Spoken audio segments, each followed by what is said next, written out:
tal? ¿Cómo están? Comenzamos un nuevo punto de encuentro que hoy vamos a dedicar a la gastronomía, concretamente a la gastronomía madrileña, y lo vamos a hacer pues con la Academia Madrileña de Gastronomía.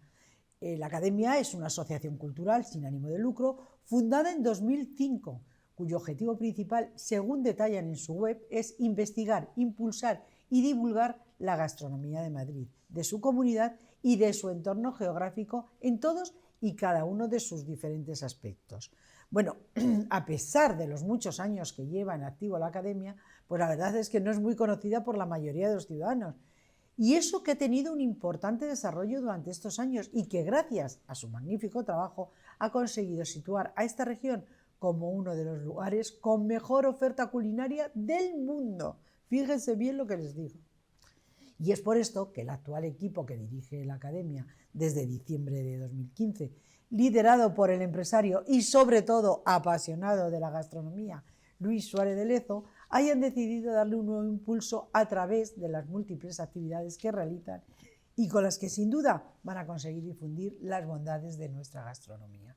Bueno, pues como no sé, podía ser de otra manera, para hablar de la Academia Madrileña de Gastronomía, de esta nueva etapa, de los retos que se han impuesto y de cómo los van a conseguir, nos acompaña el presidente de la Academia, Luis Suárez de Lezo. Querido Luis, presidente, ¿qué tal? ¿Qué ¿Cómo tal, Mabel? estamos? Muy bien, encantado de estar contigo. Yo también encantadísima de que esté aquí alguien tan representativo de nuestra gastronomía como es Luis Suárez de Lezo. Bueno, decía yo que la verdad es que la Academia es poco conocida como tal, como institución. Todos sabemos, en fin, todos cuando hablamos de gastronomía pensamos principalmente en los restaurantes, pero es que es un poco más que eso. Sí, la gastronomía engloba casi toda la cadena de valor que termina llegando a un restaurante. Cuando hablamos de gastronomía hablamos de productos, hablamos de productores, hablamos de mercados, hablamos de espacios gastronómicos, hablamos de coctelerías, hablamos de bares, hablamos de vino, de cerveza, hablamos de un montón de cosas que rodea a lo mejor el final de la cadena, que es un restaurante y un cliente que va a un restaurante a comer, pero por ahí la verdad es que hay muchísimos intervinientes en esa cadena. Sin duda, porque no podríamos tener gastronomía y tener restaurantes si todos esos productos no llegan. Y además, una de las labores de la Academia es potenciar los productos de Madrid, como no podía ser de otra manera. Sin duda, eso sí que son desconocidos. Si la Academia piensas que es desconocida, los productos de Madrid sí que se conocen muy poco y de manera muy injusta. Es por una razón muy... Bueno, primero por la idiosincrasia madrileña de aceptar todo lo que viene de fuera y no pensar tanto en lo que tenemos aquí, pero sobre todo porque no tiene mucha producción. Tenemos poco espacio, digamos, productor en comparado con otras regiones, pero lo que tenemos es de muy buena calidad. Tenemos poca producción, pero una calidad muy importante que además alimenta a muchos restaurantes del entorno, incluso en algunos momentos a aficionados y clientes que van buscando ese producto maravilloso y que encuentran en Madrid sin ningún problema. Bueno, de vinos cada vez tenemos más producción, una producción muy selecta, muy exquisita, muy valorada, donde han tenido premios importantes, han recibido algunos Bacus, como he podido ver, pero luego tenemos, por ejemplo, el garbanzo, lo de la garbancera madrileña, cada vez es más conocido. Sí, Los sí. garbanzos de Madrid, de la sierra noroeste, digamos, de la capital. Lo están haciendo muy bien. Por la zona de Brunete, por la zona de por ahí. Pero luego tenemos las patatas, por ejemplo, que parece las legumbres, tenemos más legumbres de las que pensamos. Lo que pasa es que, bueno, pues por alguna razón no, por alguna razón que desconozco, iba a decir, no es verdad, que conozco, se potencia poco, se habla poco de ello. Sí, muchas veces cuando tienes las producciones prácticamente vendidas, pues como te digo, no son muy extensas, pues no hace falta promocionarlo tanto.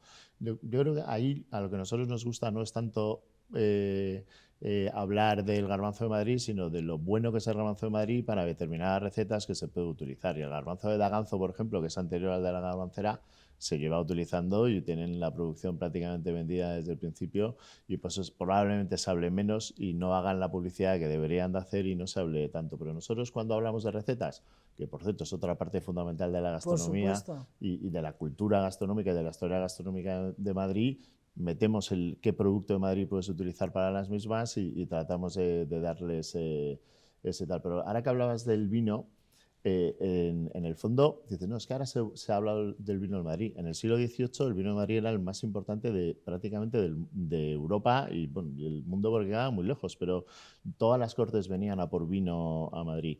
En Madrid había casi 85.000 hectáreas de viñedo. La Castellana era un viñedo. Hemos sustituido las vides por otras actividades. ciudades de muchísimos habitantes, pero hemos sido una potencia mundial del vino, la región, sobre todo el sur y hacia arriba, hacia Madrid, hemos sido una potencia mundial. Y ahora es verdad que otras zonas han evolucionado muy rápido y muy bien, han hecho muy bien las cosas, y Madrid está volviendo un poco a poner su vino en el mapa, aprovechando la marca que tiene Madrid además, y que se están haciendo muy buenos vinos, lo cual es una cosa muy interesante para los madrileños y para los que les gusta el vino de Madrid. Y es verdad que el vino de Madrid cada vez... o sea, yo no sabía esto del siglo XVIII, me encanta saberlo, pero bueno, pues igual no había que haberlo dejado morir tanto.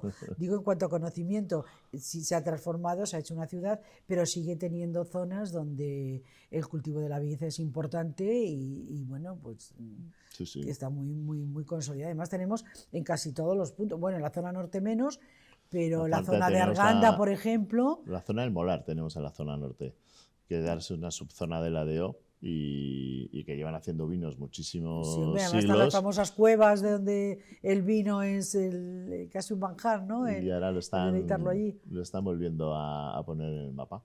Sí, pero antes, volviendo a otros productos, y hablábamos del garbanzo, vamos a ver, el plato por excelencia de Madrid es el cocido madrileño, sin lugar a ninguna duda. Pues saber que vas a un restaurante a comerte un cocido madrileño y que ese garbanzo es de Madrid, pues a mí me gustaría saberlo. Sí. No lo sé, voy a empezar a preguntarlo. Hay muchos que lo dicen, pero no todos utilizan garbanzo de Madrid en el cocido. Bueno, pues que sepamos quién es para ir allí a comer los garbanzos. Pero tiene de sus Madrid. razones, ¿eh? Cada uno utiliza un garbanzo diferente en función de claro, la capacidad de absorción que tenga de la sopa, cómo se queda de textura, del tamaño. También el agua que tenemos en Madrid, que es diferente. Es diferente. O sea, a mí me interesa mucho. O sea, hay que promocionar el producto de Madrid, por supuesto, pero yo creo que hay que entender el porqué. O sea, no utilizar el producto de Madrid por utilizar el producto de Madrid, sino cuál es el mejor producto para cada receta y por qué y cómo. Y desde luego no podemos ceñirnos solo al producto de Madrid porque una de nuestras características, ya es suficiente, pero una de nuestras características en nuestra gastronomía es que nos gusta absorber mucho lo que pasa alrededor, lo que viene de fuera, y ser capaz de juntar nuestra cultura, nuestros productos y el resto de productos que vienen de otros sitios y su forma de cocinarlas. Sí, un poco como hacemos en general con la gente. Madrid es una ciudad abierta que acoge a todo el mundo, pues igual con los productos, ¿no? Las personas igual y exactamente igual con los productos. Y es verdad, pero bueno, eso no quita para que sepamos que, en fin, los porqués. Tendremos que invitar el próximo día, Luis, que venga a alguno de esos restaurantes que utiliza productos de Madrid para que también sepan, bueno, pues esas bondades que tienen nuestros productos y, por supuesto, nuestra gastronomía. Hablaba yo de que, bueno, pues se está dando un nuevo impulso a la academia con nuevos proyectos que me gustaría conocer y esos, bueno, pues todo lo que se piensa hacer de ahora, esas nuevas actividades que se están programando desde la academia y que a mí me gustaría que llegaran bueno, pues al gran público, sobre todo para que sepan qué se hace por la gastronomía madrileña. Bueno, la novedad es que la Academia se ha convertido en Corporación de Derecho Público, se aprobó el Consejo de Gobierno hace unos meses. ¿Eso qué es? Corporación de Derecho Público, pasamos de ser una asociación a una corporación de derecho público, que al final es una institución que asesora en exclusiva a la administración en todo lo relativo a las labores que hagan en torno a la gastronomía, tanto las labores de promoción como turística o agroalimentaria, o incluso cultural o de recetas o de historia o de lo que quieran hacer, ¿no? Entonces nos convertimos en el órgano asesor que ya veníamos haciendo esa labor desde hace muchos años y que se consolida con la conversión de una asociación sin ánimo de lucro en una corporación de derecho público con muchas más responsabilidades, obligaciones y con mucha más capacidad de actuación. Hasta ese momento nuestra labor de difusión iba muy centrada en los premios de gastronomía de la Comunidad de Madrid que damos todos los años y que suele tener mucha repercusión. Es verdad que se hacen en la Puerta del Sol con los presidentes o presidentas en cada momento de la Comunidad de Madrid, y donde tratamos de destacar la labor que están haciendo algunos cocineros durante ese año, productores, tiendas, mercados, puestos de mercado. Bueno, es bastante... También, claro, eso también entra, eso no lo había pensado amplio. yo, Para claro. nosotros es fundamental. Nosotros tenemos una relación fantástica con los puestos de mercado y con los responsables de esos puestos, que son los que te asesoran sobre qué producto comprar en función de lo Sí, que sí, vayas a claro. hacer. Vas a comprar una carne y te ofrecen la carne del Guadarrama, por ejemplo, bueno, y te explican el porqué. No lo había pensado yo, pero es Muy verdad. importante, para nosotros es muy importante. Y tenemos puestos que son referencias a nivel nacional y que sirven a muchos restaurantes desde Madrid, de toda España, y alguno de fuera de España. O sea que en eso también en Madrid tenemos la suerte de tener buenos puestos de mercado en diferentes mercados. Además la revitalización de los mercados a través del ocio ha sido una cosa espectacular. Ha vuelto a traer mucho cliente a los mercados que se estaban perdiendo, sobre todo un cliente joven que había abandonado un poco el hábito de compra en los mercados y en los puestos, y ver el producto, conocer mejor de dónde viene, cómo viene. Y yo creo que ahí está habiendo otra vuelta a los mercados tradicionales, Sí. fundamentalmente por el ocio que se han metido en ellos, que ha generado mucho más interés en la gente en ir a tomar una cerveza dentro de un mercado o comer, que ahí tenemos grandes restaurantes, incluso en los mercados, que merecen la pena visitar, como lo que ha pasado en el mercado de Vallehermoso, que es una cosa realmente fascinante. Sí, sí, se empezó con el de San Miguel, fue tal exitazo que ha habido luego otros muchos Sí, mercados. el de San Miguel se ha quedado solo como ocio, fundamentalmente, pero el mercado de Vallehermoso sigue estando el puesto de verduras, el puesto de pescado, el de carne, y tienes un restaurante como Tripea, con un cocinero que es fantástico, como el 2 de Vallehermoso, que son dos cocineros con 6 mesas, te dan unos platos realmente impresionantes. Entonces esa mezcla de gente yendo a tomar algo, comprando, siempre que vas terminas comprando algo en algún puesto. Claro. Te interesas más por los mercados, ha revitalizado muchísimo un hábito de compra que se estaba perdiendo desgraciadamente, lo cual es muy interesante. Lo es, lo es. Decía yo, esas nuevas actividades que se van a poner en marcha, o que ya están, no que se van a poner, ya están.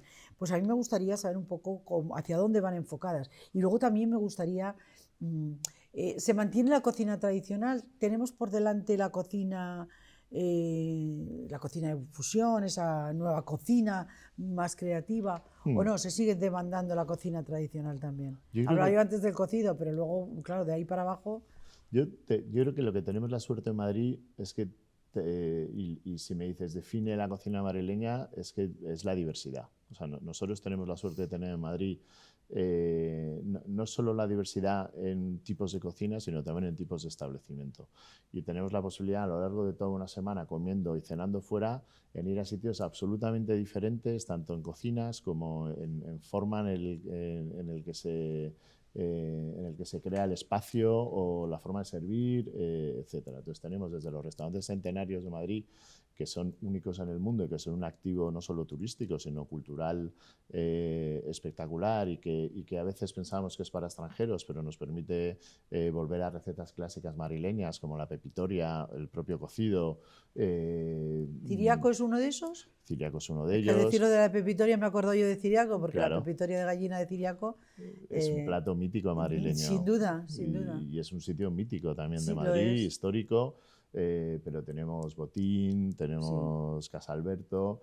La taberna más antigua de Madrid, ¿no? Casa Alberto es. No, la más antigua en principio es Botín, que es la que tiene en el, bueno, pero es el libro, sí. en el Guinness de los Récords, aunque Casa Pedro, que está en Fuencarral, sí. que es un sitio fascinante. Lo es. Parece que ya en 1702 ya era una casa de postas donde daban de comer a la reina cuando salía camino de San Sebastián, era la primera parada de los reyes camino del norte, y parece que allí ya daban de comer. Y curiosamente, estas anécdotas de nuestra historia gastronómica que son muy interesantes, el tipo que se casó con la hija del dueño en 1702 se llamaba Pedro Guiñales, y el actual propietario se llama Pedro Guiñales. ¿Ah, sí? Se ha mantenido en la familia desde ese momento, y han ido manteniendo desde 1702 la propiedad de un establecimiento donde ha pasado, te puedes imaginar, de todo, y que es parte de la historia de Madrid. Pero en esos restaurantes centenarios, por supuesto, está Lardi, han formado parte de nuestra historia política, económica y social. Económica y social. Todo, Entonces, ¿verdad? ahora la gente los ve un poco, "Joder, pero, claro, pero no, se han actualizado bastante bien, sigue habiendo platos muy buenos y merece la pena respirar esa historia Claro que cuando sí. vas. Pero también tenemos restaurantes de vanguardia de primer nivel, 3 estrellas Michelin o 2 estrellas Michelin. También tenemos un restaurante de buen precio, buen servicio, buen producto, que ahora ha explosionado en Madrid y que tenemos una oferta brutal, pero tienes bares para tomar una cerveza con una tapa, o tienes los mercados, como te comentaba antes, para ir a comer, pero tienes japoneses, chinos, peruanos, italianos, franceses. Sí, sí, toda la gastronomía del mundo está aquí, Y es luego verdad. tienes la parte regional, porque también tenemos restaurantes gallegos, andaluces, valencianos, castellanos. Segovianos, o bueno, esos castellanos. O sea, que al final podemos disfrutar de toda la gastronomía o en una representación de la gastronomía nacional y también internacional en Madrid sin necesidad de moverlos. Y además en Esto solo diferentes se da en Madrid, formatos. ¿verdad? Eso solo se da en Madrid. Yo Esto creo que es es. un activo tan importante que por eso nos hemos convertido en una referencia a nivel mundial en ese sentido. Y además la pandemia, más allá del daño evidente que ha hecho al sector,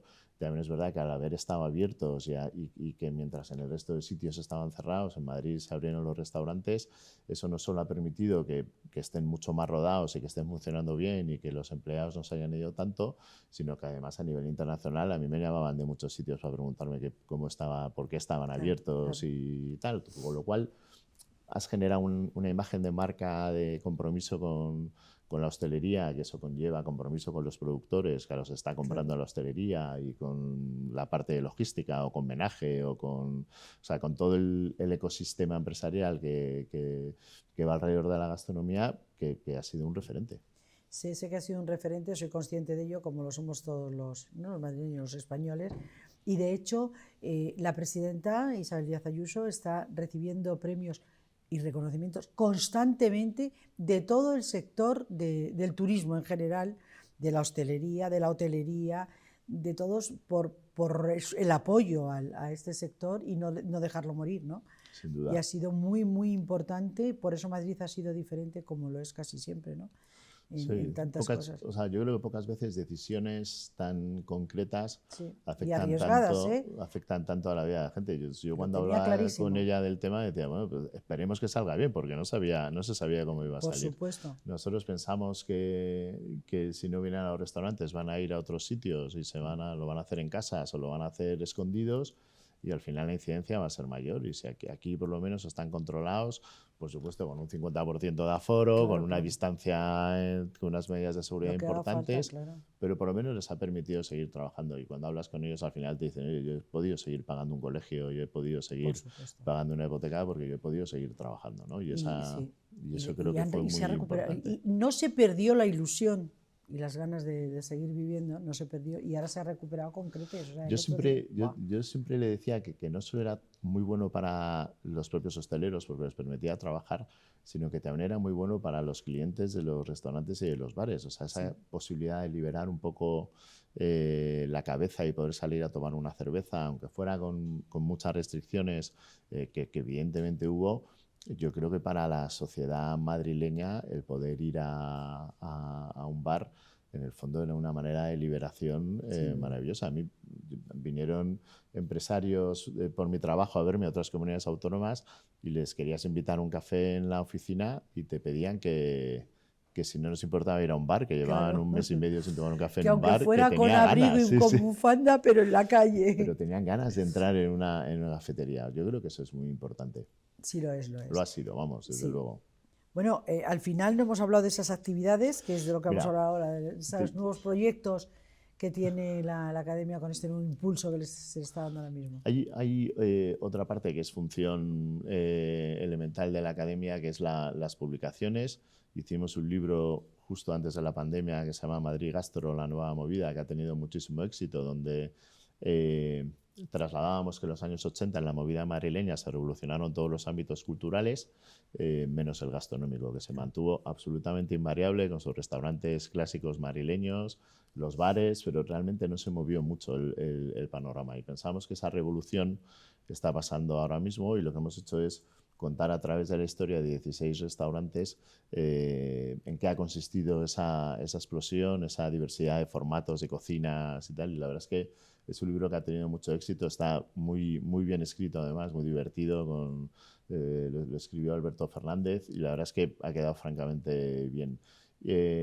Durante la pandemia no hemos podido tampoco escribir mucho porque no sabíamos qué iba a pasar y qué iba a haber y no, era difícil contar, pero empezamos a trabajar uno que pensábamos que tenía sentido, que es sobre la coctelería madrileña. Entonces vamos a escribir sobre la historia de la coctelería madrileña, sobre todo en el siglo pasado, que tuvo un auge espectacular. Ese auge vuelve otra vez a Madrid. Madrid vuelve a ser, con la apertura de grandes coctelerías, no solo en los nuevos hoteles que han venido, sino en locales propios, hay un nivel de coctelería fantástico. A mí me parece un buen pulso de la gastronomía en una ciudad. La coctelería es de un refinamiento y además muy dirigido a un público muy exquisito a la hora de beber y yo creo que ahí ese libro va a tener mucho éxito, no solo por la parte de historia, sino por una foto que vamos a hacer del momento actual, donde vamos a hablar de lo que está pasando en Madrid, también un poco esa revolución coctelera que está volviendo a pasar, pero siempre uniéndolo con lo que ya fue, que fue una referencia a nivel mundial de coctelería, con Chicote y compañía, cuando venían los actores americanos, o sea, siempre tuvimos una visibilidad muy importante. Sí. Pues la verdad, eso cuando se haga esa presentación queremos estar allí. Por supuesto. Y después aquí para contarlo, ¿eh? Lo contaremos bien. Hombre, tenemos que contarlo porque es verdad. No me acuerdo yo de lo de Chicote, pero es cierto que era un referente mundial. Mundial, sí, sí. No había nadie que pasara por Madrid que no fuera Chicote. Por supuesto. Sí, como también el ir a Lucio a comer los huevos y a Chicote a tomarte el cóctel. Por supuesto que sí.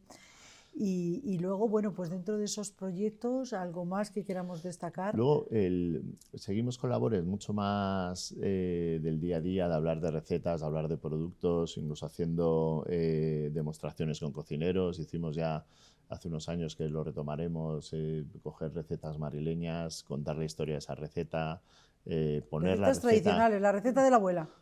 Sí, pero con platos reconocidos. Por ejemplo... Pues los escabeches, la gallina en pepitoria, el propio cocido. Lo que hemos hecho es analizar un poco la historia de los platos. Hemos elegido la receta más auténtica que hemos encontrado. Y eso todo está en nuestra web y la verdad es que funciona muy bien. ¿Cuál es? Vamos a decir a nuestros espectadores. Bueno, no me sé de memoria, es bastante... Sí, son muchas, claro. Bueno, y la del cocido... Bueno, digo que cada uno tiene su pero creo que cogimos una de un libro o sea, digo, que también tiene una parte cultural, histórica, y que si alguno quiere recrearlo merece la pena hacerlo. Y después lo que hacíamos era traer a un cocinero a cocinar en vivo esa receta junto con la más actual, o sea, una más antigua y otra más actual, o los escabeches que cogimos a Casa Pedro, que hace unos escabeches exquisitos, y a Taberna Verdejo con Marian, que también hace unos escabeches actualizados muy buenos. Pues poder compararlo, invitamos a los medios y la verdad es que esas cosas salieron muy bien. Trabajamos mucho con Vinos de Madrid, que lo que hacemos es hacer presentaciones de vino, catas de vino, no solo a los sumilleres de los restaurantes, sino a todo el equipo de sala de los restaurantes, de tal manera que todos los trabajadores de un restaurante tengan un conocimiento al menos mínimo o medio de lo que significa el vino de Madrid, y que si alguien está dudando qué vino elegir, proponerle el vino de Madrid, animarle a tomarlo y decirle por qué. Y poder contarlo. Y no solo los sumilleres, sino también todos los camareros, que además en su recorrido profesional por lo menos va a tener ese activo de conocer qué vinos de Madrid son y por qué. Y luego ya trabajamos con la administración mucho, que es la otra gran línea de trabajo, donde lo que hacemos es ser un poco los ejecutores. Pues ahora en Madrid Fusión hemos gestionado el stand del ayuntamiento que ha habido en Madrid Fusión, donde han estado los restaurantes centenarios dando tapas, donde han estado la gastronomía de los hoteles mostrando qué se están haciendo en los hoteles de Madrid ahora mismo. Bueno, el Hotel Mayorazgo, por ejemplo, tiene un restaurante. Yo he ido a comer allí, es espectacular, ¿eh? Sí. Bueno, es increíble como en Madrid que la gente no iba a los hoteles a comer y que incluso siempre se ha pensado que se comía muy mal, a diferencia del resto de Europa, donde los grandes restaurantes estaban en los hoteles. En Madrid nunca se ha entendido que se comía bien en un hotel y ahora no solo tiene restaurantes muy buenos, sino que los propios hoteles están haciendo un esfuerzo, como el Hotel Mayorazgo, en dar una comida de mucha calidad. Además está en un sitio privilegiado de Madrid, donde merece la pena pasar, sin duda. En la calle Floralta creo que es, ¿no? Está ahí en Gran Vía, o sea, es... Sí, en el centro neurálgico de la ciudad. Muy cerquita de aquí donde estamos nosotros. Desde aquí es un paseíto. Que ya saben ustedes que nosotros estamos aquí en la Plaza de España, o sea que estamos muy cerquita del Hotel Mayorazgo y es cierto que tiene un fantástico restaurante, es verdad. Y ahora iniciamos con la Comunidad de Madrid una serie de vídeos con el lema "Qué bien se come en Madrid", que desde hace un tiempo en redes sociales empezamos con la campaña, empecé a poner, cada vez que hablo de la gastronomía de Madrid, siempre termino con "Qué bien se come en Madrid". Y va cogiendo un poco de fuerza el mensaje y la Comunidad de Madrid nos ha pedido trabajar en un poco más de difusión con eso y estamos empezando a hacer unos vídeos de qué bien se come en Madrid, contando cosas que pasan en Madrid y que irán teniendo mucha repercusión fundamentalmente en formato digital, que es lo importante. Pero también lo importante, hasta ahora, el medio que más se ve y que más se consume sigue siendo la televisión, ¿eh? Lo que pasa es que si queremos dirigirnos a un perfil determinado porque pensamos que la gente que ve la tele, no sé si la academia cuando proyecta todas estas cuestiones se quiere dirigir a un público como más elitista o no, o quiere que sea para el común de los mortales, o sea, que todo el mundo conozca la gastronomía, porque estamos hablando de gastronomía popular y más vanguardista, pero la fusión de ambas. Entonces no sé si hay que pensar que bueno, por eso decía yo que es importante la labor de la academia y que hay que conocerla, porque la gente que está en casa viendo la tele, pues es que a lo mejor escucha que se va a hacer esto, pero no son gente que habitualmente está en redes sociales en este mundo concreto. Entonces nunca lo llegan a conocer. Fíjate, lo bonito que tiene la gastronomía es que es absolutamente transversal. Y de hecho, es verdad que uno de los retos que tenemos como academia es que al final los aficionados a la gastronomía, yo creo que prácticamente nos conocen todos. Claro. Algunos de nuestros académicos, que somos casi 50, que hay gente que tiene muchísima visibilidad y que es muy conocida en el sector. Al final, la gente aficionada y que ha tenido algo de interés por la gastronomía conoce nuestra academia, conoce lo que hacemos, conoce a algún académico y va a los sitios a los que nosotros solemos ir y porque lo ven y van, ¿no? Pero probablemente el reto sea popularizarlo, sobrepasar ese círculo, ¿no? ¿Queremos popularizarlo? Sí, que llegue a todo el mundo. Sin duda. Claro, los aficionados ya sé yo que sí. Claro, te pongo el ejemplo que yo creo que es muy interesante y que pasa en Madrid. O sea, en Madrid, por ejemplo, hay mucha gente que sale que le da un poco igual la comida, que lo que quiere es pasarlo bien, socializar y tal, que está fenomenal y por supuesto les animo a seguir haciéndolo sin duda. Deberíamos de ser capaces de a esa gente generarle la curiosidad de ir un poquito más allá. Oye, pues vamos a ir a socializar, oye, pero vamos a probar esta receta, este sitio, este producto. Bueno, pues esa es una labor que tenemos que hacer y para eso, desde luego, medios como el vuestro son fundamentales. Para eso hay que conocerlo, sin duda. Sin duda. Luis, hemos llegado al final del programa. Se me ha hecho cortísimo porque, claro, yo hablando de gastronomía, yo hablar de Madrid para mí siempre es un placer y la gastronomía creo que es un pilar Podríamos importante. Estar horas, Mabel, hablando de esto. Por eso tendremos que volver a sentarnos aquí y continuar hablando de esto, pero no será hoy porque hoy no tengo tiempo para más. Cuenta y con lo siento a vuestra disposición para lo que necesitéis. Pues Luis Suárez de Lezo, que es el presidente, como les he dicho, de la Academia Madrileña de Gastronomía, nuestro invitado de hoy, muchísimas gracias por haber estado con nosotros y repetiremos porque el tema no es interesante, no, es apasionante. Encantado, muchas gracias a vosotros. Gracias de nuevo. Y de ustedes ya me despido y ya saben, lo hago pues como siempre, si es que yo tengo poco recorrido en esto, pero porque creo en ello. Yo creo que es que si ustedes no están ahí, esto que hacemos aquí no tiene ningún sentido, por eso les espero cada día. Así que muchas gracias por acompañarnos un día más y un saludo.